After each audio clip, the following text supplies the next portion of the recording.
दोस्तों, Hindi TGT PGT व अन्य कम्पिटिटिव एग्ज़ाम के लिए जहाँ से भी आपका साहित्य पूछा जाता है, सब के लिए ये बहुत ही इम्पोर्टेंट क्वेश्चन है जिसमें कि आपको व्याख्या भी कंप्लीट करवाई जाती है। तो प्लीज़ स्किप मत करिए, पूरा वीडियो देखिए। यहाँ से आपके बहुत सारे क्वेश्चन एग्ज़ाम में आने वाले हैं। तो अभी आपका हिंदी साहित्य का विकास चल रहा है जिसमें कहानी टॉपिक है। कहानी टॉपिक से मैंने 35 क्वेश्चन कंप्लीट करवाए हैं। 36 नंबर क्वेश्चन है। चलिए शुरुआत करते हैं बिना टाइम वेस्ट करते हुए कि 36 नंबर है कि निम्नलिखित में से राजेंद्र यादव की कहानी कौन सी है। ए, एक और जिंदगी। बी, लक्ष्मी जहाँ लक्ष्मी कैद है। सी, तलाश। डी, एक दिन। आप अपना आकलन कर सकते हैं कि आपकी तैयारी कितनी अच्छी है। तो क्या है उत्तर? बी सही है। व्याख्या है, हम व्याख्या इसलिए कंप्लीट करवाते हैं कि कभी कभी क्या हमेशा डायरेक्ट क्वेश्चन ना पूछकर जो व्याख्या दिया रहता है उसमें से आपके क्वेश्चन पूछे जाते हैं।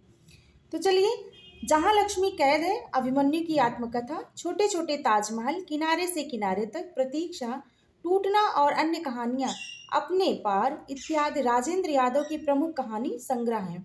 एक और जिंदगी मोहन राकेश की, किसकी है एक और जिंदगी? मोहन राकेश की। तलाश कमलेश्वर की तथा एक दिन जैनेन्द्र द्वारा रचित कहानियां हैं। तो आपका ये डायरेक्ट कम पूछने का चांस है, लेकिन इसमें से आपके क्वेश्चन 100% बनने वाले हैं। 37 नंबर का क्वेश्चन है कि नई कहानी आंदोलन के प्रमुख कहानीकार हैं। ए, मोहन राकेश। बी, जैनेन्द्र। सी, यशपाल। डी, इलाचंद्र जोशी। तो आंसर क्या सही है आपका? आंसर नंबर ए सही है, मोहन राकेश। व्याख्या देखते हैं कि नई कहानी के प्रमुख कहानीकार मोहन राकेश है। नई कहानी का आंदोलन सन 1950 से 1960 के बीच कालखंड का उल्लेखनीय इतिहास है जिसने रूप था तथा वस्तु दोनों ही क्षेत्र में हिंदी कहानी को नए आयाम दिए। इस आंदोलन के अन्य प्रमुख कहानीकार हैं राजेंद्र यादव, कमलेश्वर, मार्कंडेय, फणीश्वर नाथ रेणु, धर्मवीर भारती, हरिशंकर परसाई, भैरव प्रसाद गुप्त। अन्य महत्वपूर्ण तथ्य में क्या है कि सन 1960 से बाकायदे नई कहानियां नामक पत्रिका भैरव प्रसाद गुप्त के संपादकत्व में प्रकाशित होने लगी। सन 1960 के बाद नई कहानी के स्थान पर आ कहानी आंदोलन का विकास हुआ। आ कहानी के संस्थापक गंगा प्रसाद बिमल हैं। ओके, सचेतन कहानी के पुरोधा डॉक्टर महीप सिंह हैं। तो यहाँ से आपके क्वेश्चन बनने के 100% चांस है। 38 नंबर का क्वेश्चन है कि नई कहानी की विशेष उपलब्धि किस क्षेत्र में रही है। ए, बदलते सामाजिक पारिवारिक रिश्तों के चित्रण में, महानगरीय संत्रास के चित्रण में, व्यक्ति के अकेलेपन के चित्रण में, डी, राजनीतिक मोहभंग के चित्रण में। तो आंसर नंबर क्या सही है आपका? ए सही है, बदलते सामाजिक पारिवारिक रिश्तों के चित्रण में जो है वो नई कहानी विशेष उपलब्धि रही इसी क्षेत्र में। ओके, नई कहानी यथार्थ और जीवन के वास्तविक अंकन के आधार पर। मुझे नहीं लगता कि यहाँ से आपका कोई क्वेश्चन बनने वाला है, तो इसको स्किप करते हैं। आते हैं 39 के नंबर के क्वेश्चन पे। इनमें से विष्णु मूर्ति की कहानी नहीं है। ए, भरतनाट्यम। बी, तिरिया चरित्र। सी, कसाईवाड़ा। डी, आकर्मक क्रिया। तो क्या नहीं है? आकर्मक क्रिया आपका शिवमूर्ति की कहानी नहीं है। आकर्मक क्रिया शिवमूर्ति की कहानी नहीं है, बल्कि किसकी कहानी है? यात्री की, सेवाराम। सेवाराम यात्री की कहानी है। अन्य कहानियां शिवमूर्ति की हैं, मूर्ति की है। सेवाराम यात्री की अन्य रचनाएं कौन कौन सी हैं?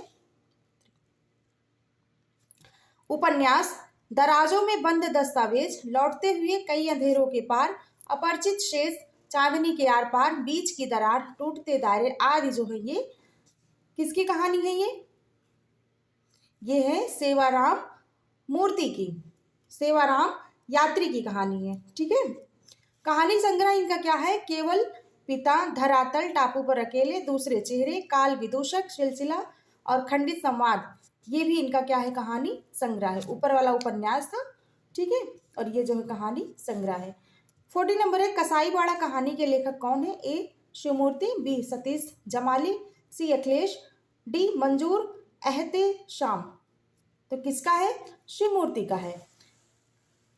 आंसर है आपका, व्याख्या है कि कसाईवाड़ा कहानी के लेखक शिवमूर्ति हैं। इसका प्रकाशन 1980 में हुआ। इनकी अन्य कहानियां हैं भरतनाट्यम, श्री उपमा, जोग, तिरिया चरित्र, केसर, कस्तूरा, अकाल दंड आदि। ठीक है। 41 नंबर है कि हिंदी की प्रसिद्ध कहानी कसाईवाड़ा के लेखक कौन है? अभी हम पढ़े थे शिवमूर्ति। 42 है कि निम्नलिखित में से ओम प्रकाश वाल्मीकि का कहानी संग्रह है? ए दिवा स्वप्न, बी नमक का कैदी, सी छतरी, डी अपाहिज। तो कौन है? छतरी है। ओम प्रकाश वाल्मीकि का कहानी संग्रह क्या है? छतरी। ओम प्रकाश कहानी संग्रह छतरी है। सलाम और घुसपैठिए इसके पूर्व प्रकाशित कहानी संग्रह है। ये सभी कहानियां दलित समाज से यथार्थ का चित्रण प्रस्तुत करती हैं। राजा निर्बंसिया कहानी के लेखक कौन है? राजा निर्बंसिया कहानी के लेखक कौन है? ए पानू खोलिया, बी कमलेश्वर, सी हरशंकर परसाई, डी रविंद्र कालिया। तो कौन है? कमलेश्वर है। राजा निर्बंसिया 1957 ईस्वी कहानी के लेखक कमलेश्वर हैं। इनके इनके जो अन्य कहानी संग्रह है कस्बे का आदमी 1958, खोई हुई दिशाएं 1963, मांस का दरिया 1966, बयान 1973, आजादी मुबारक 2002। ओके। उसके बाद है 44 नंबर का क्वेश्चन है कि समांतर कहानी के प्रवर्तक कौन है? ए मोहन राकेश, बी राजेंद्र यादव, सी कमलेश्वर, डी हिमांशु जोशी। कौन है? कमलेश्वर है। ठीक। 45 नंबर का क्वेश्चन है कि प्रेमचंद्र की कहानियों की संख्या लगभग कितनी है? 200 है कि 300 है कि 400 है कि 500 है? तो दोस्तों कितनी है? 300 है। प्रेमचंद्र की कहानियों की जो संख्या है वो कितनी है? 300 है। उसके बाद आपका आता है ये आचार्य नंद दुलारी वाजपेयी ने प्रेमचंद्र की कहानियों की संख्या लगभग 300 मानी है। प्रेमचंद्र की कहानियों पर हिंदी में अनेक शोध किए जा चुके हैं, परंतु की कहानियों की संख्या निर्धारण में परस्पर विरोधी सूचनाएं उपलब्ध हैं। ठीक है। नोट 400 तक अगर आपके उसमें होता तो ये भी सही रहता, लेकिन कि जो माना गया है उपयुक्त वो 300 माना गया है। 46 नंबर का क्वेश्चन है कि नमक का दारोगा कहानी के लेखक कौन है? जयशंकर प्रसाद है कि प्रेमचंद्र है कि गुलाब राय है कि रामचंद्र शुक्ल हैं? तो प्रेमचंद्र हैं। कौन है? प्रेमचंद्र हैं। आइए थोड़ा इंपॉर्टेंट देखते हैं। नमक का दारोगा कहानी के लेखक प्रेमचंद्र है। इनकी अन्य प्रमुख कहानियां सौत, पंच परमेश्वर, बड़े घर की बेटी, रानी सारंधा, शंखनाद, बैंक का दिवाला, बूढ़ी काकी, कफन आदि। ठीक है। अन्य महत्वपूर्ण तथ्य क्या है कि सौत 1915 प्रेमचंद्र की पहली कहानी है, ये इंपॉर्टेंट है आपका। कफन 1936 अंतिम कहानी है, ये इंपॉर्टेंट है आपका।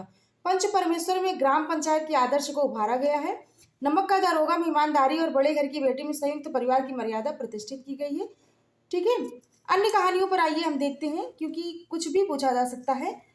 तो प्रेमचंद्र की अन्य कहानियां बलिदान 1918, आत्माराम 1920, बूढ़ी काकी 1921, विचित्र होली 1921, गृहदाह 1922, हार की जीत 1922, परीक्षा 1923, आपबीती 1923, उद्धार 1924, सवा शेर गेहूं 1924, शतरंज के खिलाड़ी 1925, माता का हृदय 1925, कजाकी 1926, सुजान भगत 1927, इस्तीफा 1928, अलग योझा 1929, पूस की रात 1930, तवान 1931, होली का उपहार 1931, ठाकुर का कुआं 1932, बेटों वाली विधवा 1932, ईदगाह 1933, नशा 1934, बड़े भाई साहब 1934। और भी इनकी कहानियां हैं।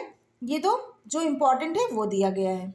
उसके बाद है 47 प्रेरणा नामक कहानी रचित है, तो ये भी प्रेमचंद्र द्वारा रचित है। निम्न में से कौन सी कहानी प्रेमचंद्र द्वारा लिखी नहीं गई है? तो ए बूढ़ी काकी लिखी गई है, आकाशदीप, बड़े घर की बेटी लिखी गई है, पंच परमेश्वर लिखा गया है, तो ये आकाशदीप इनकी नहीं है। ठीक है। 49 नंबर का क्वेश्चन है कि प्रेमचंद्र की अंतिम कहानी थी, ये देखो पूछा गया है कि प्रेमचंद्र की अंतिम कहानी क्या है? कफन है। ठीक है। अच्छा, आप कमेंट में बताइए प्रेमचंद्र की पहली कहानी क्या है। 50 नंबर का क्वेश्चन है कौन सी कहानी घटना प्रधान है? घटना प्रधान है। ए आत्माराम, बी आत्मसंगीत, सी पंच परमेश्वर, डी जादू। तो ये कथा वस्तु के आधार पर प्रेमचंद्र की कहानियों के 3 वर्ग बनाए गए हैं, घटना प्रधान, चरित्र प्रधान, भाव प्रधान, 3 बनाए गए हैं। ठीक है। प्रेमचंद्र जी ने ऐसी भी कहानी लिखी जिनमें तीनों उपकरणों का सुंदर सामंजस्य, जैसे पंच परमेश्वर, मंत्र आदि, ये जो है तीनों घटना इसमें मिलते हैं। तो घटना प्रधान पूछा गया है, तो ये क्या हो गया आपका पंच परमेश्वर। ठीक है दोस्तों, 51 नंबर का क्वेश्चन है कि झबरा किस कहानी का पात्र है? कफन का है कि पूस की रात का है कि दो बैलों की कहानी का है कि ईदगाह का है? ये क्वेश्चन मैं आपके लिए छोड़ रही हूँ, कमेंट में इसका आंसर आपको देना है। और भी आगे क्वेश्चन है जो कहानी में आपको कंप्लीट करवाए जाएंगे। उसके बाद जितने भी साहित्य के टॉपिक है, एक एक टॉपिक लेकर चल रही हूँ और सब कंप्लीट करवाए जाएंगे। तो प्लीज़ रिवीजन के लिए ही आप इसको देखिए, ज़रूर लास्ट तक बने रहिए। अच्छा लगा हो तो प्लीज़ लाइक ज़रूर करिए, लाइक करने से हम भी मोटिवेट होते हैं, वीडियो बनाते हैं और आप तक पहुंचाते हैं। नए हैं तो चैनल से जुड़ जाइए और प्लेलिस्ट बनी है इसकी, नहीं देखे हैं तो जाकर देखिए ज़रूर। बहुत बहुत धन्यवाद वीडियो देखने के लिए।